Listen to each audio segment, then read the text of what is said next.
And we are live, supposed to. Hi, everyone, and welcome to this. I think it's the second webinar. Isn't that correct, Tigran? In the series from Eyer. So my name is Marius. Together with me, we have Tigran. We're also supposed to have a third person who had some connection issues, so let's see if she's dropping by a bit later. But today's topic is about performance monitoring of Boomi. So let's go straight in. A bit about the agenda. Going to define or have a look at what observability is. Then we're going to go directly into the Eyer capabilities relating to observability. Looking a bit at the machine learning that we're doing, the anomaly detection, etc.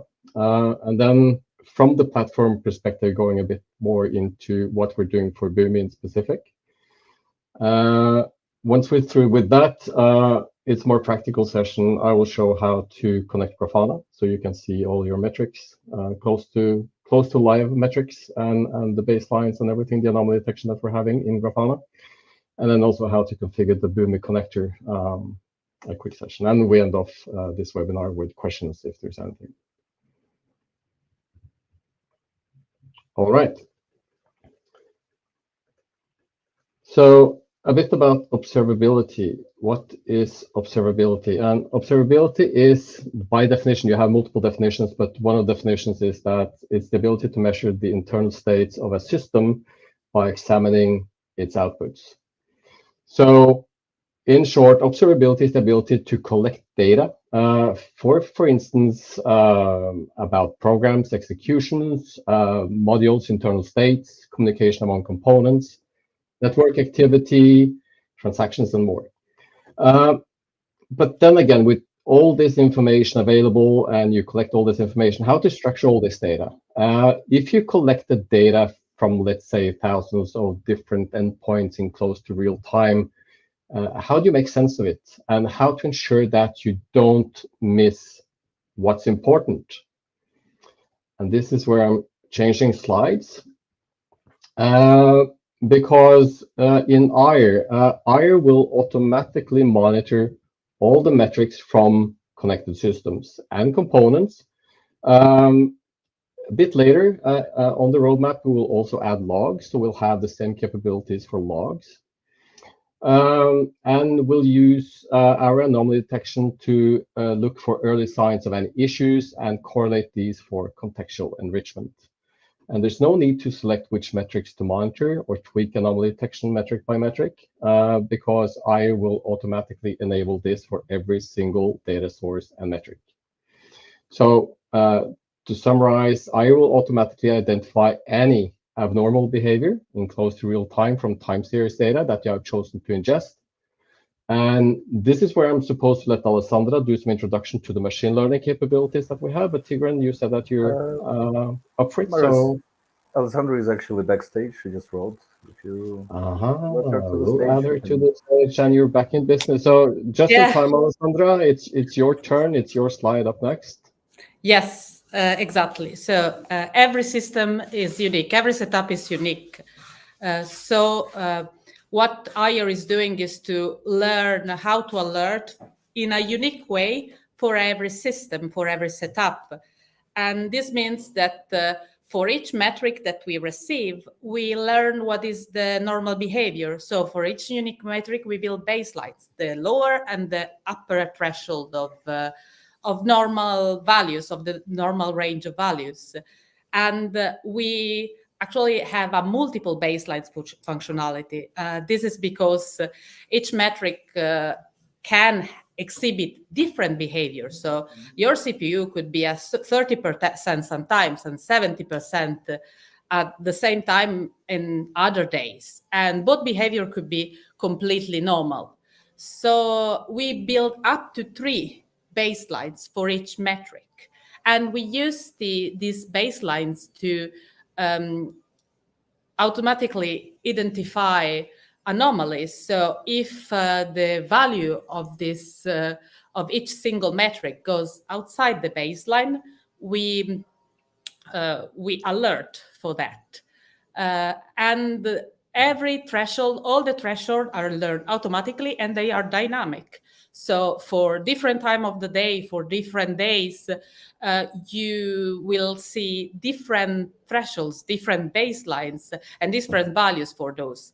And this is continuously learn and relearn based on of the behavior, of the past behavior of each single metric.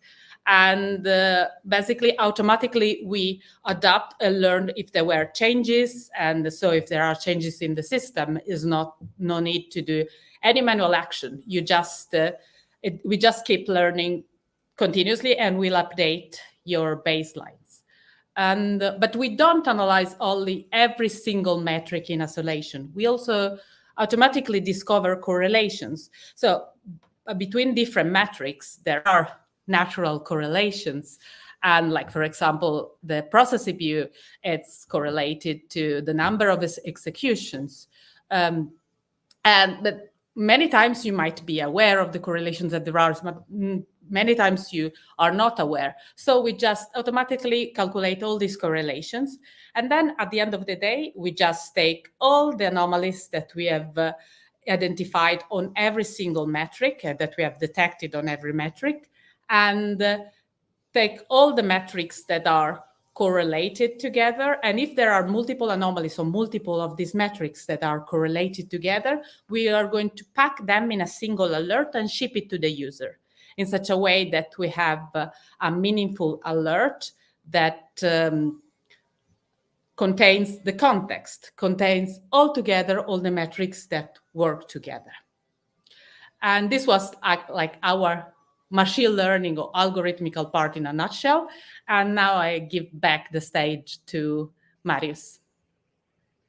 Thank you so much. Hopefully this was a bit understandable for everyone. If not, of course, we're always available if you send us any questions, email, visit our support page, whatever.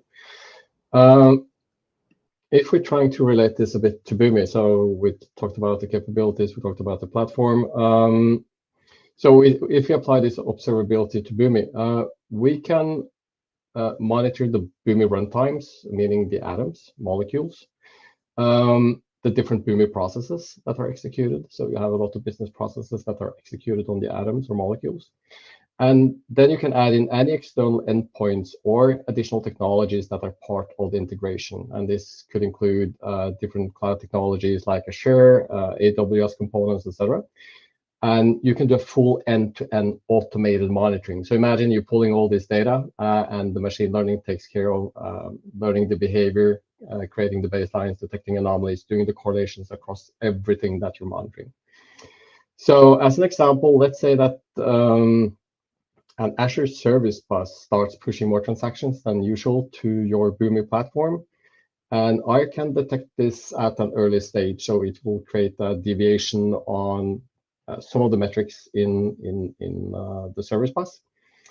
And this will trigger an anomaly alert that isolates the root cause and potential impact on your Boomi platform. So if this service bus is pushing way too many transactions to your platform, that might impact the runtime, meaning the atom. So it can consume more memory, it can slow down on the execution, introduce latencies, etc.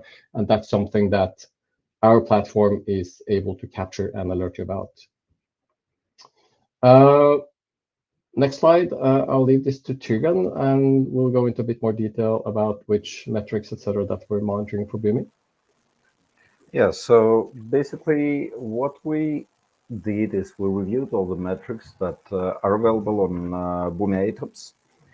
We carefully collected all the metrics that are available either from main JVM running on Boomi AIOps or from fork JVMs if you're running a fork setup, and organized those metrics into different groups that constitute different subsystems that we know are working together, and then let our correlation agent to figure out the rest of the connections between the metrics. What we did is basically collecting all the metrics from Boomi main JVM and for JVM, setting up the way we want to run the machine learning for those, because there are different premises. Those are configurable, but we have a recommended setup. Marius, if you can go to the next slide. Sure. Yeah, and that's where contextualizing what we're gathering. As Boomi is also stating, we're not just gathering the metrics in a current status, but we're getting all the history, and that's the history we're using to do our anomaly detection. That's the history we do for we use for building the normal behavior patterns, etc. And obviously, that history is also accessible for end users in Boomi. And based on the historical data, based on the metrics selected, we're able to predict our normal behavior patterns and if things are going out of normal behavior patterns.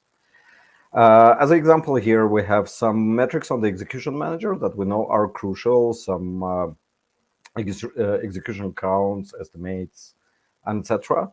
One important thing that we need to predefine before we can run any analysis on the metrics, any anomaly detection on the metrics, is actually how to treat those over historical period. Should we aggregate them on average? Should we aggregate them on sum or any other aggregation? And an example here is you see that we decided to aggregate those on average, but this is configurable. This is not. This is a recommendation, but this is not written in stone. It can be adjusted if there is a client system that requires that. Running the anomaly detection basically on those metrics allows us to learn the normal behavior. And since the same metrics can be different in different contexts, in different systems, depending on what processes you're running, we'll learn the normal behavior of your system, and then we basically apply our knowledge to detect the anomalies. Can we change the slides, please, Marius? Then one more thing that we're running right now in the test is monitoring of Boomi processes. So not only JVM monitoring, but actually monitoring the separate Boomi processes inside Boomi. That information is not exposed anywhere via the APIs or any data that's collectible. Obviously, it requires some instrumentation. We have a few working candidates. Right now, what we're doing is testing different candidates to select the least intrusive and least complex one setup-wise, so it's easy to implement and it's not creating any hassle for the processes that are running. So what we're trying to do is monitoring with almost zero CPU impact or zero CPU impact if possible. Same goes to memory, of course. So that's about the metrics we're collecting, and obviously we're continuing to grow the amount here, and we're gonna ever increase this. Perfect. I guess you're done. Yep. All right. Next slide. So we're a bit more over to the practical part of the session. Going to do two things. First, I'm going to show how to enable the Grafana dashboard. It's quite a few of you that have been testing or installing Eyer, and this is going to be just a quick show and tell how to enable Grafana for Eyer.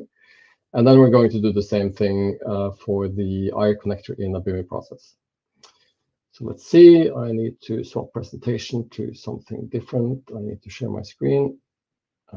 Let's do like this and share. And off we go. And if some of you guys can confirm that you're seeing my screen now. Yes, it's visible. Cool. So once you have the anomaly detection enabled, you will receive an email from us with some information about how to do this. So once you have created your free Grafana account and you're logged in, the first thing you need to go to do is to go to something called data sources, which is here. And then you need to add a new data source, which according to the instructions is this influx database. Obviously, already here I have it enabled, but by clicking it, you can see how it's configured. So you provide a URL to our influx database. You have some authentication that you need to configure. You get a token that is unique for you that grants you access to your data. And you hit save and test, and you should be good to go. second thing you need to do once you have the connection enabled, you need to import the dashboard that you have received from us. So you go to the dashboard section, you click new, you click import, and you have the option here to upload a dashboard JSON file. And I click this one, and I select from my local PC. I click open, and you see things are populated here. And then you need to select your data source, which is going to be the influx database that you just configured. You select this one, and you click import, and you should be good to go.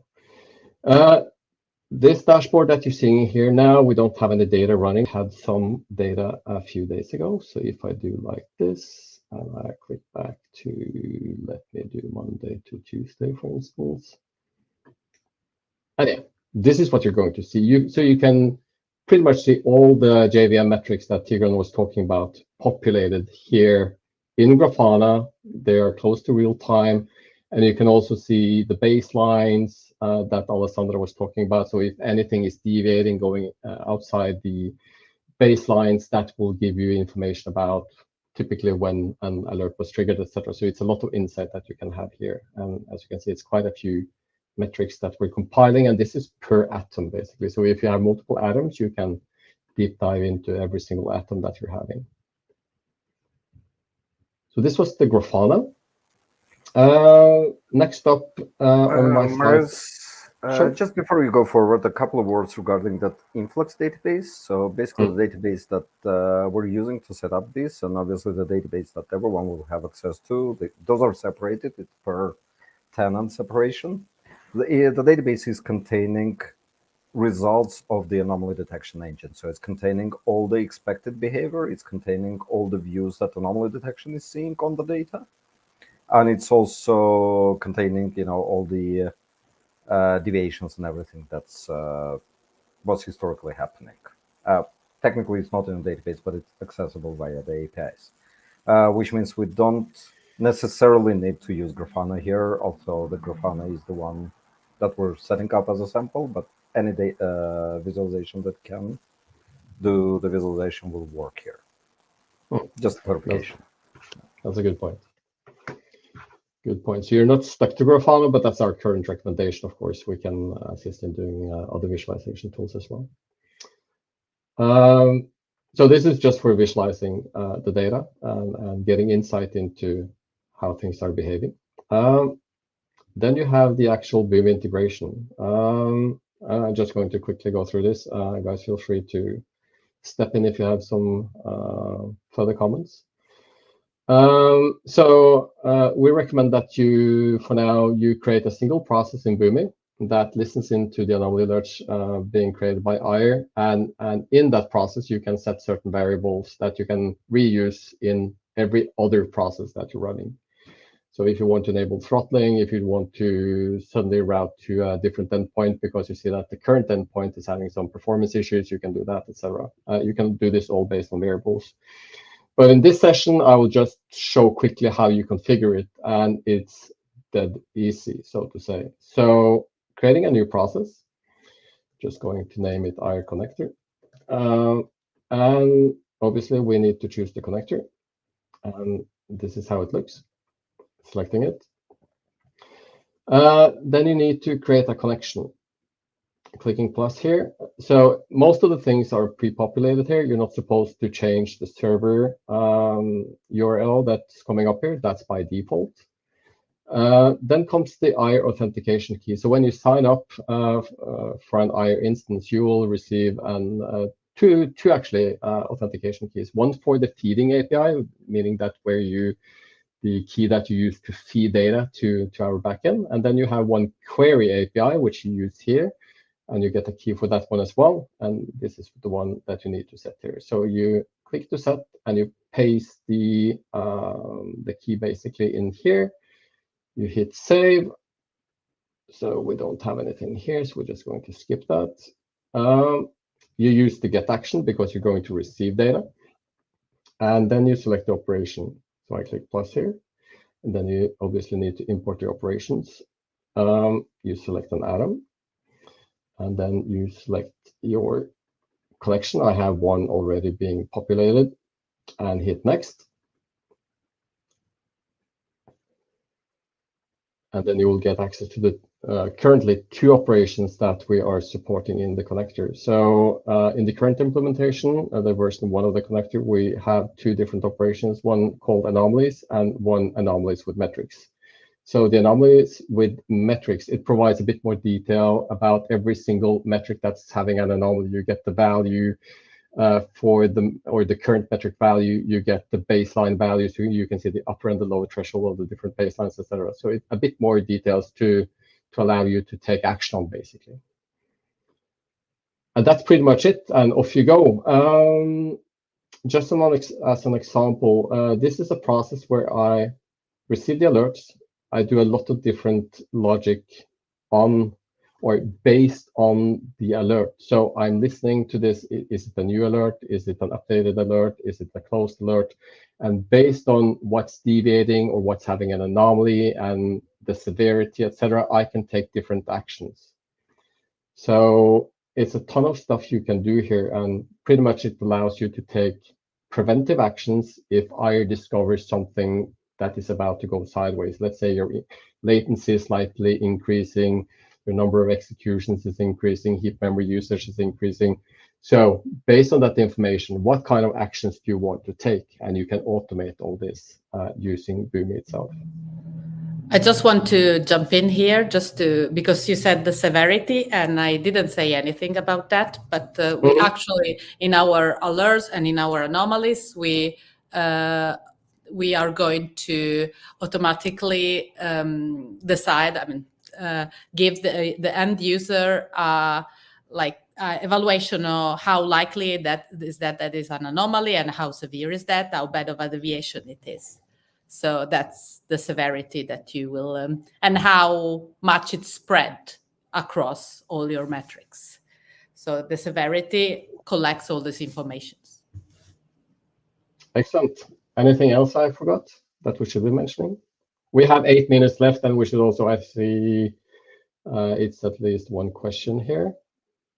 So Tigran, I guess you can perhaps answer that question. We have a question: do we need 2 API keys? One is for fetching and another one for feeding. So basically, the security model we implemented, it separates the security by roles and also by access realms.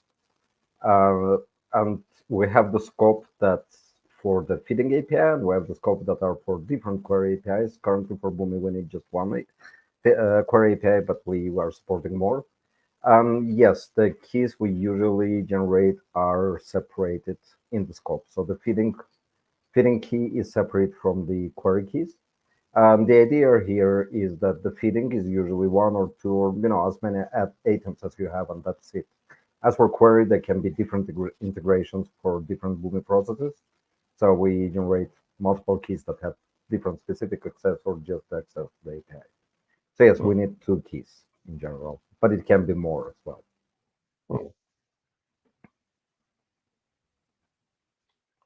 Excellent. We still have some time, but it seems like there's no further questions for now, unless someone wants to add some final wise words or any good questions. We're going to continue this series of webinars, doing more deep dives. Also, feel free to send us requests if there's anything specific you want us to do, like deep diving into how to process different anomalies. We're also going to launch some new capabilities now that allows you to see alerts, the actual anomaly alerts, straight into your Grafana dashboard or into any other tool, basically. So we're continuously building and adding support for new technologies and capabilities into the product. So obviously we're going to let you guys know. But in the meantime, if there's anything you want us to cover, feel free to drop us an email or contact us on Discord. All right. I'm just going to say thank you all.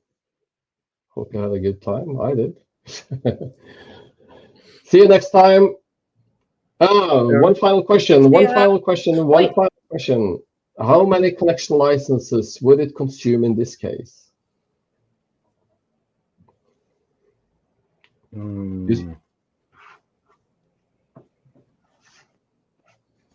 Yeah, I'm not sure here, so we probably need to clarify that with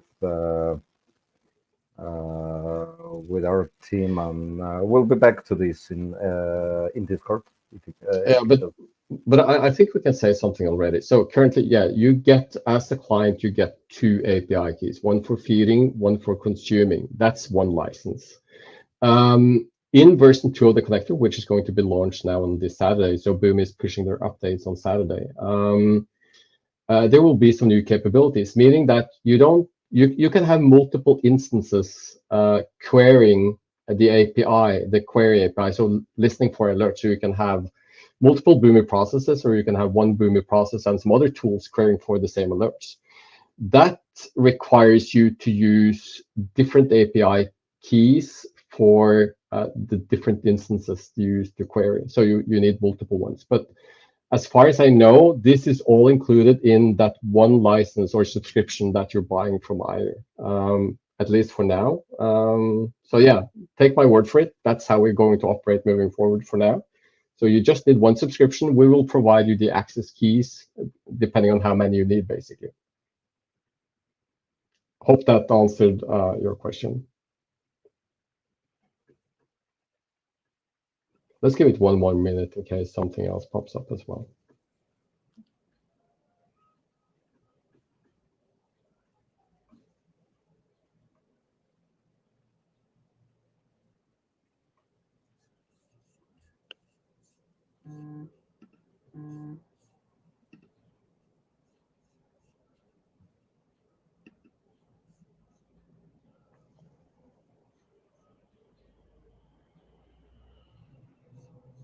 All right. Going to end it. Again, we're available at our support page, customer support Eyer.ai, or you can visit our Discord channel. You'll find everything, all this information on Eyer.ai. So don't hesitate if you have any questions. Again, thank you so much. Hope you enjoyed. See you next time. Yeah. Bye all. Bye-bye. Bye-bye.